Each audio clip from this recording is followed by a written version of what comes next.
বাইরে এইভাবে ঝমঝমিয়ে বৃষ্টি হচ্ছে। আমি যখনই জানালায় বসে বৃষ্টি উপভোগ করছি তখনই বাড়িতে শুরু হয়েছে দল গঠন। হ্যাঁ, ঠিকই শুনেছেন, দল গঠন। তবে তার রাজনৈতিক দল গঠন নয়, খাওয়া দাওয়া নিয়ে দল গঠন। বাড়িতে একদল চাইছে এই বৃষ্টিতে হোক খিচুড়ি, আলু ভাজা, ডিম ভাজা, বেগুনি।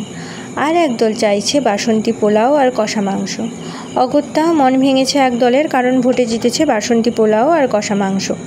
তাই বেশি দেরি না করে শুরু করে দিলাম বাসন্তী পোলাও তৈরির তোড়জোড়। প্রথমে 2 কাপ চাল নিয়ে তা ভালো করে ধুয়ে জল ঝরানোর জন্য রাখলাম। তারপরে অল্প পরিমাণে ঘি দিয়ে হালকা আঁচে কাজু কিশমিশগুলোকে ভেজে নিলাম। তারপর আদা কাঁচা লঙ্কা বেটে রাখলাম এবং ওই জল ঝরানো চালের মধ্যে পরিমাণ মতো লবণ, চিনি, বেটে রাখা আদা কাঁচা লঙ্কা, অল্প পরিমাণে গরম মশলার গুঁড়ো এবং হলুদ দিয়ে তা মিশিয়ে রাখলাম। আপনারা চাইলে হলুদের পরিবর্তে ফুড কালার ইউজ করতে পারেন।